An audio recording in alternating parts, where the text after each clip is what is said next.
Welcome to Live Daf, your online Daf Yomi Shir. Shalom Aleichem, welcome back to today's Daf Yomi Taanis Tes. We begin on Chesamad Beis, the last few words of the last line. V'amar Rabbi Yechon, my dichsiv, aser ta'aser. What is the repetitive lashon in the pasuk?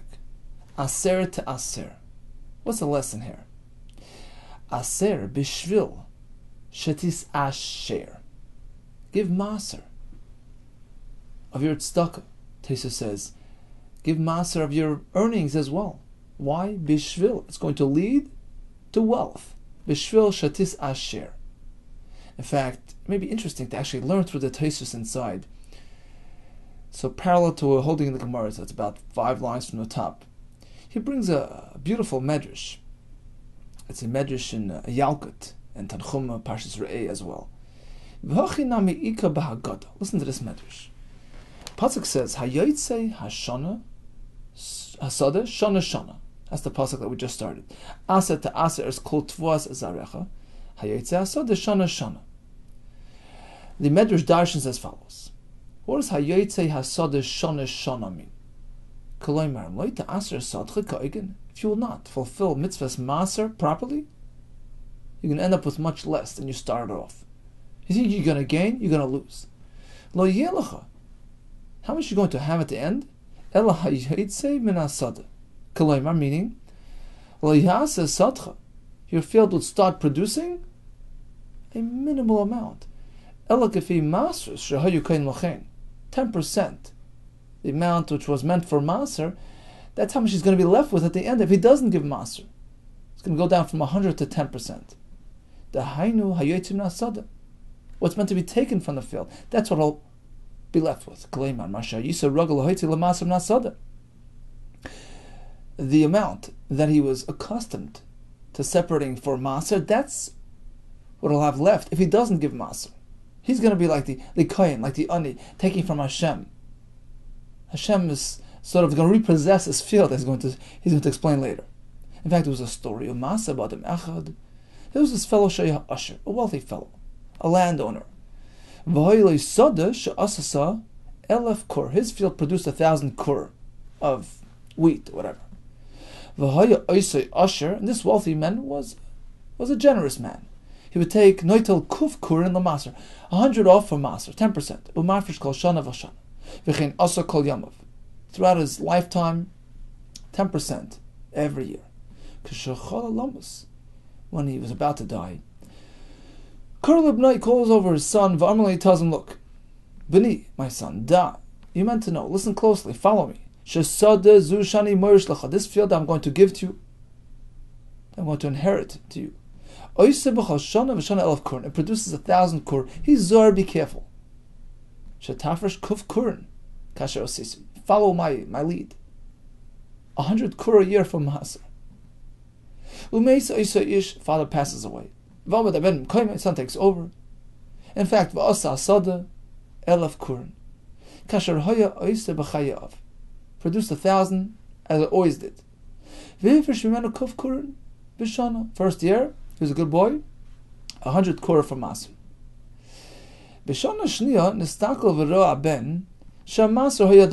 Second time around, he started rethinking his attitude. Well, 100 kur from maser, it's a bit much. He decided next year he's gonna go down. What happens next year? Suddenly the sod is only producing 100 kur, 10% of what it used to. Mitzvah olav. He was in distress. What happened to my field? His relatives got wind of the fact that he stopped giving maser. They all come to him dressed in white, all jolly. He tells them, it appears like you're rejoicing in my distress. They turn to him. It's all your fault. Why do we have to share in your sorrow? It's your doing. Why don't you do your masa properly? Boy Ray, come take a look. Initially, when you had the field, you were the landowner. Hashem was like the kohen, meaning when you gave 10% to the kohen, you were giving to Hashem, to Hashem's people. But Hashem allowed you to be the owner because you're conducting yourself like an owner who gives with generosity. You gave Hashem the 10% to give to the anim. But now that you stopped giving Hashem his allotment, Hashem took over your field. You weren't running it like an owner. Instead, you're the ani taking 10%. Hashem turned into the owner, and you, the kohen. So stop producing like it did initially, 1,000 a year. So Hashem gave you 10%. You used to have 1,000. 10% is 100. Hashem gave you the 10%. You're the ani. You're the kohen. As the pasuk says, "V'ish es kadosh v'lo kiloymar."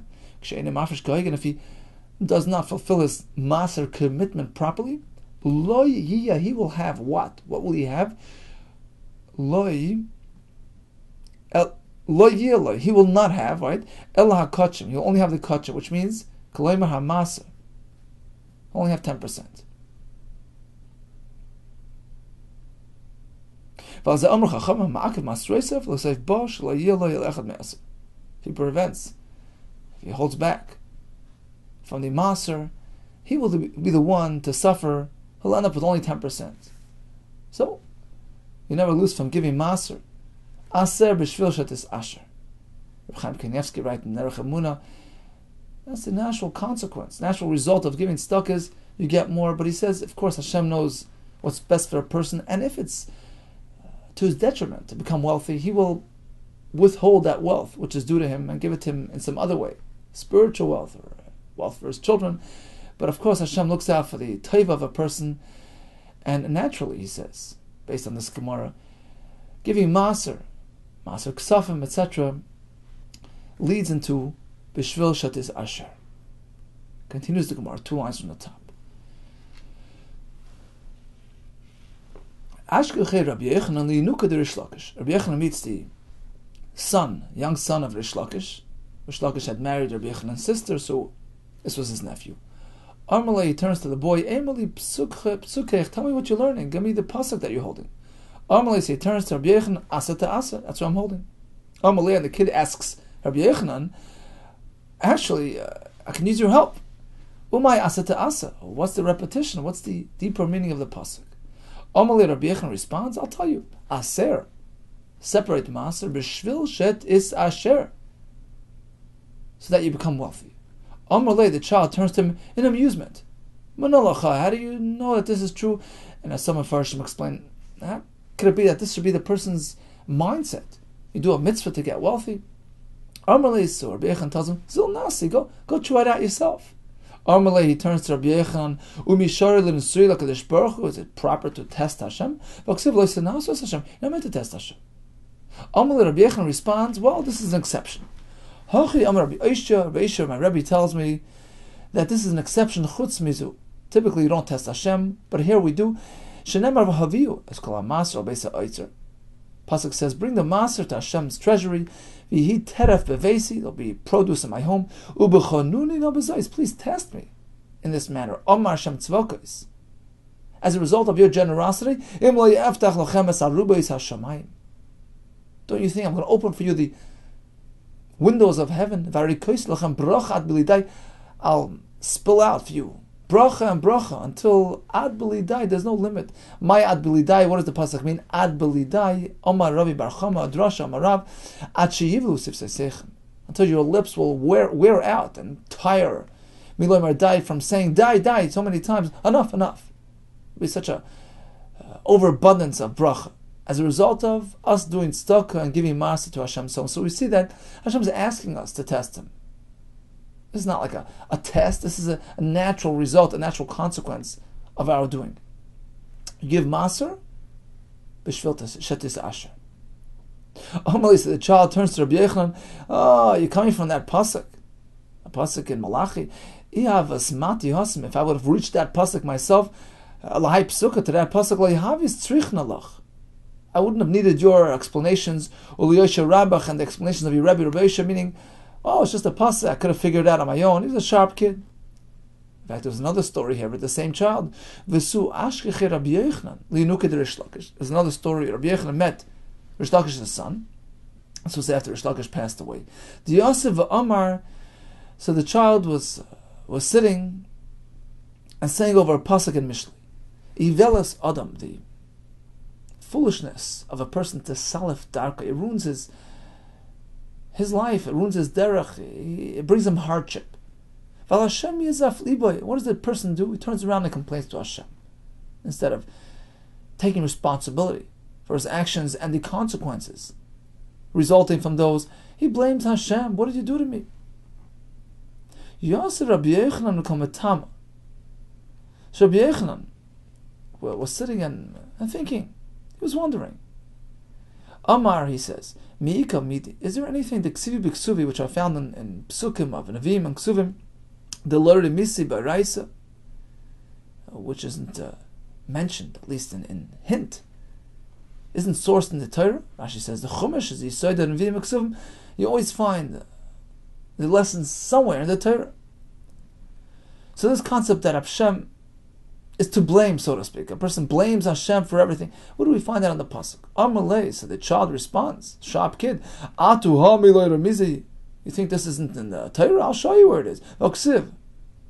Pasuk describing the Shvatim when they found the goblet, Yosef's Gavia, and they were wondering, what's going on? Vayetze livam, their heart expired, they were shocked. Vayechradu ishal achiv lemer, and they turned to each other in fear, and they said, Mazois asal kim lanu. They were shocked, and they wondering, why did Hashem do this? What did you do wrong? They blamed it on Hashem instead of attributing it to their avera, to the chet of Mechiras Yosef. So the concept is clearly sourced in the Torah itself. Rabbi Yechanan hears this, he was impressed. And Dal Einei. So he picked up his eyes, Rashi says, based on a Gemara in Bava Kama, that he was very old, Rabbi Yechanan. They would have to lift his eyebrows with silver utensils, silver little forks. In any case, they picked up they removed the obstruction, and he took a close look at the kid. He was impressed. He wanted to see him. So his mother, who was Rabbi Yechanan's sister, came quickly and removed the child, took him away from Rabbi Yechanan's gaze. She tells the child, come away from him. He shouldn't do to you he did to your father. There's a whole story in the Gemara Bav Metzia, where Yochanan had a discussion with Rish Lakish. Rish Lakish was the Roish of the Ganvi, lead robber for a time, and when he did tshuva, because of Rabbi Yechanan's influence, he brought him back to tshuva. They had a discussion regarding halacha, regarding the process of making weapons, and there was a comment thrown towards Rish Lakish to the effect like, well, you know the business, you've been there. And Rish Lakish was offended, and he says, what's the point of me joining the Beis Medrash and coming back to Yiddishkeit? And Rabbi Yechanan was upset at him. Look, what do you mean? I gave you life, I brought you to the Shechina. And Rabbi Yechanan felt bad. As a result, Rish Lakish passed away. So his mother here was very concerned. Rabbi Yechanan has this power to kill people. Come quickly, get away. Don't be affected by perhaps his Ayin Hara. And she shooed him away. This reminds me of a story. It took place in Dvinsk before the war. There were two Rabbanim in Dvinsk. Rameh Simcha, the Arsamech, who was the Rav of the regular community, and there was a Hasidic community headed by Rabbi Yosef Ruzhin, the Rogatchover, famous world-renowned guy in the Rogatchovas. He was sitting Shalosh Chodesh time in shul with the Olam, and he was saying Torah on the Parsha, and he quoted a pasuk. Suddenly there's a young voice calling out from the back. It says, Rebbe, doesn't the pasuk say it differently? And everybody's struck silence, and Rogatchover looks up and he notices the source. He sees the child who made that comment, points to him, come up here. Everybody's sitting there frightened. Who knows what's going to happen? He was known to be very sharp, very sharp. Child makes his way up to the Rogatchover. He finally gets to the front of the table. The Rogatchover turns to him, bends over, takes the child, gives him a kiss on his forehead. You prove me wrong. I misquoted the pasuk. You're right. He was so proud of the child. He gave him a kiss. So Rabbi Yehuda was so impressed by this child who responded with such accuracy and clarity. He wanted to see him, but his mother was afraid of her. Quickly, get away. Continues the Gemara with another quote from Rabbi Yehuda. Rabbi Yehuda, Matar b'shvil yachid. At times, it can rain on account of a single person. Rashi says, suppose he planted after planting season. After the rain, Hashem will bring more rain, so that his field will grow like everybody else's. However, parnasa b'shvil rab. Rashi explains, parnasa means extra bracha. Rashi says, shefa teva michya, something out of the ordinary, beyond what was decreed on Rosh Hashanah. That could only happen b'shvil rab. The multitudes who are zeicha to change the plan, the game plan for that year. So standard teva could even be tooled for a yachid. But to add extra bracha, which wasn't planned initially, that could only happen because of the schus harabim. Mata b'shvil yachid, the standard rain could come for a yachid. L'chsiv yiftach Hashem l'cha. Es hatzorei hatoiv, lo seis mitar artzecha. Rashi says, mitar artzecha shel echad. So even if a single farmer is in dire need of rain, just to get his crop growing, that's the teva, that's what it's meant to happen. Hashem brings it even for the yachid. But parnasa, extra sustenance, b'shvil rab, only because of the rab. Nechsiv, hineni mamter lechem lechem. This was by the man, which contained lots of bracha, something miraculous, and that only happened because of lachem, because of the rab. Meisvei, we're going to have a kash on this. You tell me parnasa can only come for rabbim? Rabbi Yehuda Kessler, shloisha parnasim tovim. Omdu Yisrael, there were three good leaders, three providers, who were appointed for Yisrael. Elohen, the following three are Moshe, V'Aaron, and Miriam. V'gimel matanos tovos, and there were three good gifts, nitno the other, which were granted by way of these leaders, b'schus of them. Elohen, what are the three things? Be'er, right, the well in the midbar. V'anon, clouds of glory which protected Klal Yisrael, Umon, and the man which they ate on a daily basis. Be'er came b'schus Miriam. Amud Anan came b'schus Aaron. Mon came b'schus Moshe. Now, Mesa Miriam, what happened was Miriam passed away, Nistala Kaver, the Be'er disappeared. Now, of course, it doesn't mean the actual well disappeared, but it stopped providing water. As Rashi explained, let's go back to Rashi about 8 lines up. Be'er Shel Miriam, which was a sela, wasn't an in-ground system, was a rock. V'zavim min hamayim, from which water flowed. It would roll along and follow Klal Yisrael throughout the midbar. So it was a rock. The rock was still there, but it stopped producing after Miriam passed away.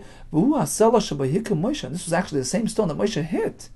Didn't want to produce water because Miriam passed away. So he struck that rock. That was a sela involved in Mei Meriva. So in any case, Mesa Miriam Nistala Kaber, says the Gemara. Shenemar Thomas Miriam. After she passed away, it says, there was no water available. But Hashem had Rachmanis v'chazru b'schus shneim. Hashem restored the water b'schus Moshe and Aaron, who were the two remaining leaders. Meis Aaron. However, when Aaron passed away, Nistalka Anani Kavidi, protective clouds disappeared. Shenamar v'yishma Knani melech Arad. The king of Arad heard, what do you hear? That got him to come running. Ma shmo shama. He heard Shama Shemeis Aaron. He heard that Aaron passed away and then Anakavit were taken away. Oh, now Yisrael exposed without protection of Kosovo. He figured, perfect timing. Nitna le Rishus, Lilachem Yisrael. Now he has the ability to battle with Yisrael. They're no longer protected. As the pasuk says, everybody saw that Aaron passed away. Instead of Vayiru, they saw, they noticed. Ela vayero, they were exposed, they were now revealed, unprotected. So vayero kaleda, the Eder was exposed. Ki gav Aaron, because Aaron passed away. Kedarsh shlakish. We find that the word ki can sometimes be referring to the meaning of because. Damar kedarsh shlakish, damar shlakish. Ki, the word ki has 4 possible translations. Mishamish ba'arba l'shenis. Maybe. Dilma, perhaps. Ella, rather. Daha, because. So in this case, the because translation applies. So vayero koleda, they were exposed, they were revealed. There was no more anani akavid. Why? Ki gava Aaron, because Aaron passed away. But says the Gemara, chazru shneim b'schus Moshe, both were restored. The be'er and the clouds b'schus of Moshe, who was the last leader remaining. However, once Moshe passed away, this talkul kul, everything disappeared. The be'er, the man, and the anonim. Shenamar is a pasuk in Zechariah, says, I will remove all the leaders, all 3 of them in 1 month. Really? They all passed away in 1 month? Miriam Mesa ben Nisan. She passed away in Nisan. Aaron Ba'av. Aaron was the first day of Av. Moshe Ba'adar. Moshe and Zayin Adar. What do you mean all passed away in the same month? Elam Malamed. Pasuk is referring to the fact that their influence was no longer experienced. All 3 matanis which were given through them, b'schus them, were taken away. All in the same month when Moshe Rabbeinu passed away. He was the sole survivor. He kept everything going. When he passed away, everything disappeared. Okay, in any case, what do we see? That bracha and shefa, man, and all this was given because of a yachid. Alma ashkach and parnasa b'shvil yachid. Marsha says we're speaking about miraculous events, miraculous source of water, miraculous man shemayim. So we see that even supernatural shefa can arrive on account of a yachid. Moshe Rabbeinu. How could Rabbi Yehuda say that parnasa only b'shvil rabbim? Answers the Gemara.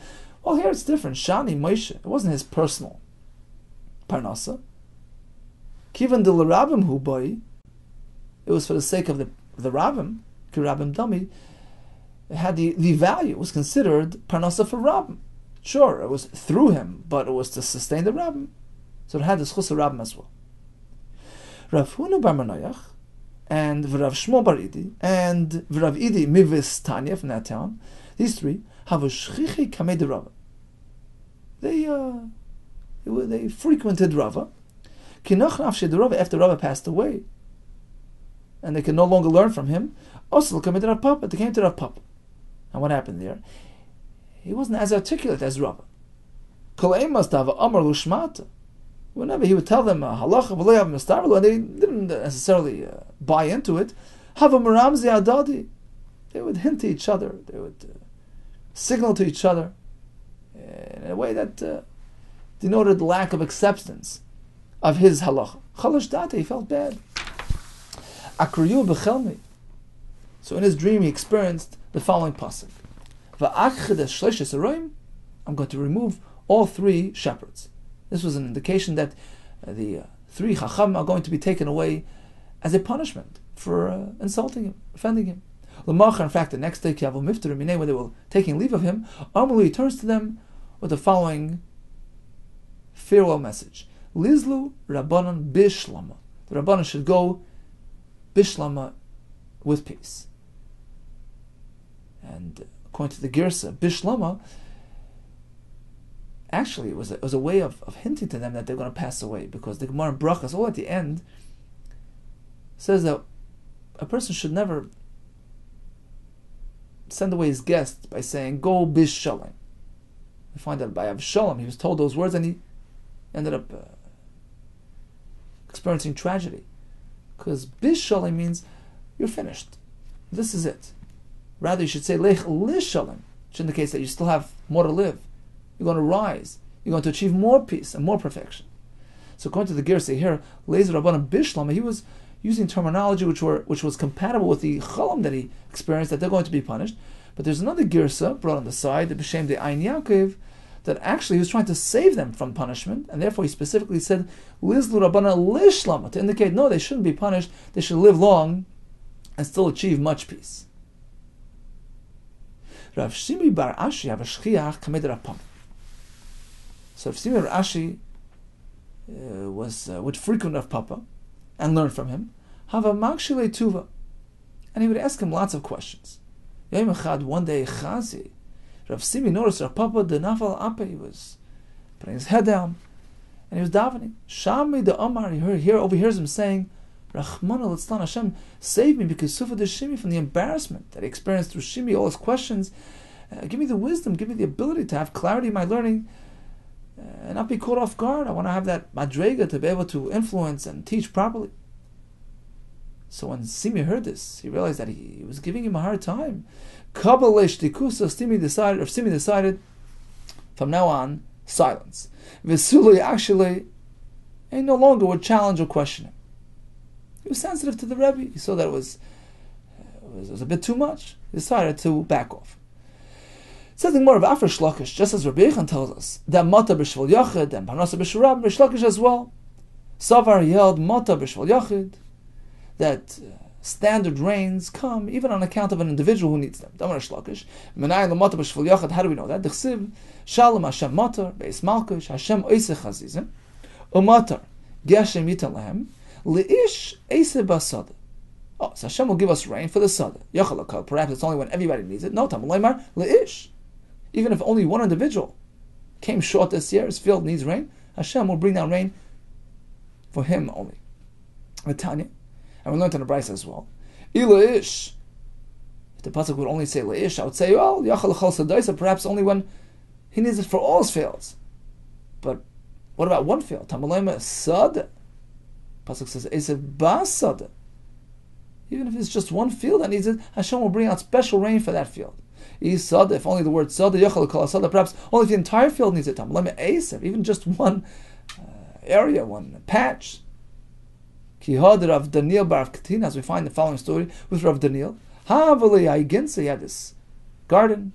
Kol Yayma Va'azl V'Sayla. Every day he would take a walk around the garden to see what it needs. Amar, he would say like this. Look, this patch needs water. The other one doesn't need. As soon as he said that, click. Va'asa Mitra. Rain would come down, and would water that portion of the garden. Maya, with water. Maya Hashem oiseh chazizim. Pasuk says, Hashem makes chazizim. What is that? Rabbi Yisrael Chanina. Malamed shekol tzadik with tzadik. HaKadosh Baruch Hu oiseh le chaziz v'fnei atzmi. Hashem makes a chaziz, we're going to see what that means soon, for every tzadik special. My chazizim, what is that? Rabbi Yehuda parchos, clouds. Clouds which bring about rain. Amar B'Yechon, similar matter. What is a sign for rain? Parchos, when you see these clouds. My parchos, what exactly is this? Amar Papa, Iva Klisha, you see a light cloud. Tuti, Iva Smichta, underneath a heavy cloud. So this cloud arrangement indicates rain. Amar B'Yehuda, Nihila, light drizzle, Mikame Mitra. Before rain comes, Asri Mitra is an indication of the upcoming rain. Basa Mitra. If you have a light drizzle which follows the rain, Pasak Mitra is an indication of rain stoppage. That's the end of the rain system. Mikam and Mitra Asir Mitra. A drizzle before rain is an indication of the oncoming rainstorm. Simonech, as you will find in the Simon of Mahota, a sifter. So first comes out the light chaff, then comes out the heavy chaff. The Basa Mitra, Pasak Mitra, drizzle after the rain, indicates the end of the rain. They waste the easy of the goats. So first it's large amounts, and then it just tapers off, indication of stoppage. Ula came to visit Bavel. Chaza Parchas, he sees this cloud arrangement, and he anticipates rain. Amalu, so he tells everybody there, Pnumani, go clear the kalim, bring it into the house. Rain's coming. The Hashtas Mitra, it's about to rain. Let's say V'las Mitra, turns out no rain. Omar, so he says.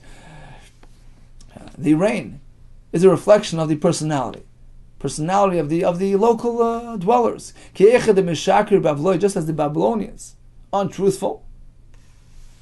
Hachi mishakri, mitrayu, their rains are also untruthful. They pretend, they raise expectations, and don't actualize.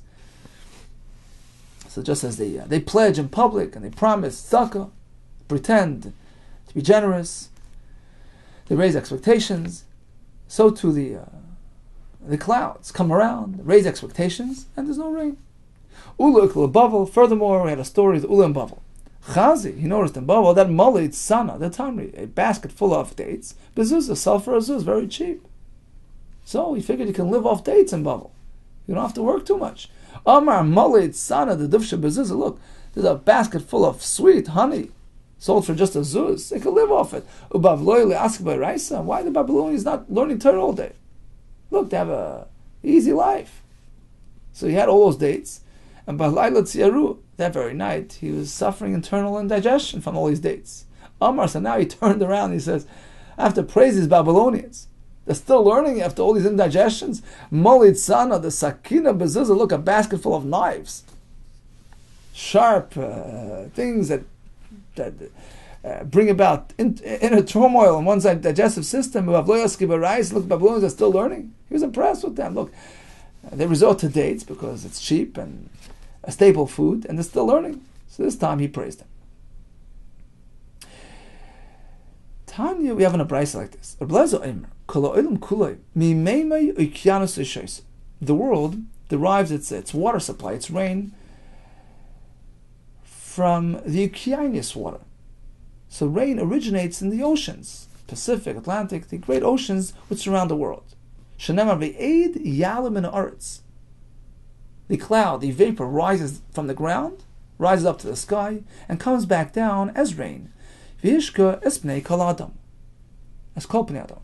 Only Rabbi Yehuda responds to Rabbi Lezer, how can you say that rain originates in the oceans? There's salty waters. They're salty. Our rain is sweet. How can you say it comes from the oceans? Amar later, Lezer responds, they get sweet as they go through the cloud system, which is an effective desalination process. That's Rabbi Lezer's shita. It comes from down here, rises up, and rains back down. Rabbi Yehuda, no. We all drink from the upper waters.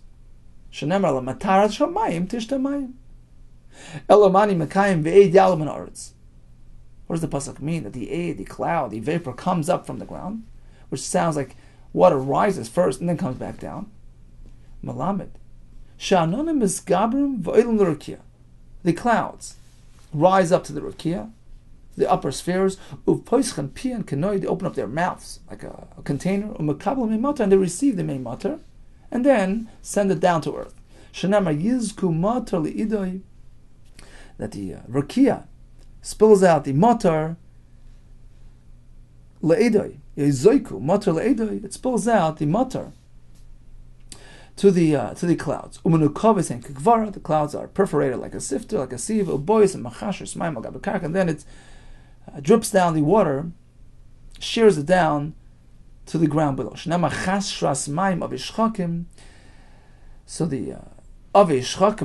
these clouds are chashras, they spill down and drip down to the eretz below.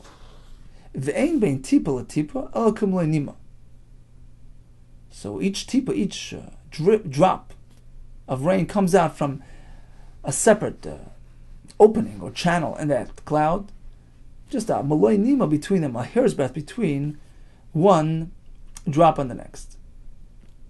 Lamedchas teaches us, the following psukim will teach us, Shegadol yom akshamim, a rainy day is so great ki yom shenivru by shamayim v'aretz, as the day of creation. Shenemar, the pasuk describing rain references the term ein cheker, beyond comprehension. So we have rain relating to ein cheker, and likewise when it comes to Hashem creating the world, we have ein cheker as well. We have elsewhere halo yadatem le'shamata le'ke'elam Hashem ein cheker l'sfanasai uksiv meichner mekoichai. So we have the term ein cheker, beyond comprehension, when it comes to Brias Olam.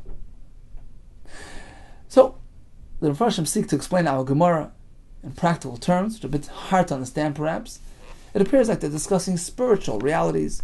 We all know that there's a well understood and researched rain cycle, water system, which basically involves the water vapor rising up, turning into clouds, and eventually coming back down as water, as rain, and so on and so forth. But as the Mepharshim explain, we have really both elements here. Rabbi Yehuda says both Rabbi Lezer and Rabbi Yehuda elu be'elu divrei l'kim chaim. He says there's an element in truth in each one, meaning they both agree to each other to a certain extent. There's water down here, there's water upstairs. Pasuk says Hashem made a mavdil, separated between the mayim atachtoinim and mayim elyonim. There are earthly waters, there are heavenly waters, whatever that means. And the rain that we have is pretty much a combination of both influences.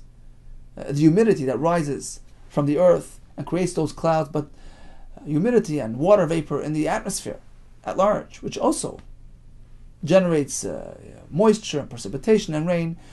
So both are true, but the question is, spiritually speaking, what's considered the makar, the source, and what is the effect?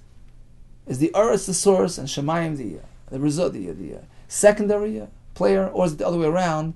The mayim originates in Shemayim, that's the ikar element of water, and secondary element down below. So that's the machlokes. Rabbi Yehuda says we focus on the water below, which rises up. That's the ikar element of water, which generates the rain. Whereas Rabbi Yehoshua says the ikar is the rakia, the mayim elyonim, the moisture upstairs, which is considered the true source of rainwater. Okay. Continues the Gemara. Kaman ozla hada siv. How do we understand the pasuk? Mash geharam ali Yosef. Hashem waters the mountains. May ali Yosef, from the upper waters. Rabbi Yechanan mali Yosef shal geshbarchu, from the upper waters, the upper spheres of Hashem. Kaman Rabbi Yehoshua. Apparently, it's Rabbi Yehoshua speaking that the mayim elyonim is considered the source of our rain. Rabbi Yehuda, what does he do with this pasuk? Which indicates that there's water upstairs. Keeping the saki lahasam. Well, of course, the vapor rises up there. Since it goes up there and connects to the upper waters, mashkam al Yosef karlu. The pasuk describes it as though it's coming from upstairs, but really the true origin is down here. Because if you're not going to interpret the pasuk in this way, rather that it's sourced from upstairs, what about the next pasuk? Avak v'afim hashamayim. This is by the klola that it's going to be dust coming from shamayim. How could you have dust coming from shamayim? Ella. Given the middle lahasam, rather we're speaking about earthly dust, which blows up and rises up, and then comes back down. Min hashamayim. Currently, the pasuk refers to it as coming from shamayim. It appears like it's coming from shamayim. When it comes to the water, mash geharam al Yosef doesn't mean its true source is from shamayim. Rather, kivan the salki lahasam, since the vapor rises up there and forms into clouds and comes back down, may al Yosef currently, the pasuk refers to it as though it's may al Yosef coming from upstairs. Keman azla hadam Rabbi Chanina. In accordance with whose shita is Rabbi Chanina's statement based on the pasuk which says koines kaneid me'ayam noisim bo'itzoros tahimos, and we learn mi garam lo itzoros. What brought about that the storerooms she smaller bar should fill up with grain and produce tahimos, the depths of the earth, which is the source of water. So abundance of water brings bracha, which brings full storerooms. Who's speaking? Says the Gemara. Apparently, this is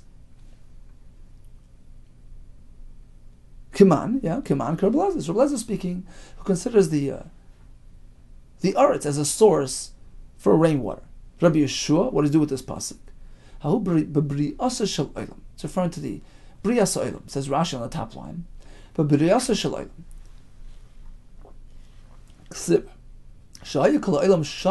We're speaking about what happened way back. This is not an ongoing phenomenon. It's a one-time event. The world was flooded with water, right? Hashem gathered the water into one place. Like a person who gathers water, collects it in a container. Hashem created a sand boundary for the oceans. So he gathered all the water in one area, in the Itzarei, stored it like a noid, like in a container. And that's what the pasuk is describing, not the ongoing rain system. Rather, rain is actually attributed to the upper spheres, mashka maharim mal Yosef. Okay, so what did we learn today? We started with a couple of memras from Rabbi Yechanan. Asa to asa means asa b'shvil sartis asher. We have the concept of not blaming Hashem for our wrongdoing, rather take responsibility. We find it in the Nevi'im, we find it in the pasuk by the Shvatim as well. We find that even b'shvil yachad, Hashem will bring matar. Rashi explains there was a gzera that there should be enough mata this year, but he planted late and he didn't get the full benefit of that year's rainstorm. Hashem will bring rain for him just to keep him up to par. In fact, we had a Maisa with Rabbi Daniel Bar Katina, a tzaddik, who would just make mention of the fact that his field or part of his garden needs water. Suddenly, he got the personal delivery. We learned about the fact that the Be'er was b'schus Miriam, the Anan b'schus Aaron, the Man b'schus Moshe, and the fact that at the end of the day, everything was b'schus Moshe until he passed away. We learned that Moshe brought about this parnasa because he was really kirabim dummy. It was for the sake of the rabbim. We learned about Ula, who criticized the Bnei Bavel, who were not being truthful, and a fact that affected their clouds as well. And then he went and praised them, that the fact that the learning Torah, even though they're suffering internal digestive ailments, we had a machlekes regarding the true source of Geshem. We know there's water down here, there's moisture upstairs. What is considered the source, the goyrim for rain? Rabbi Lezer maintains it all comes from down here. That's where it starts and ends back down here. Rabbi Shua maintains all the way around. It starts upstairs and ends upstairs. All the best and kol tov to you. Hatzlacha Rabbah.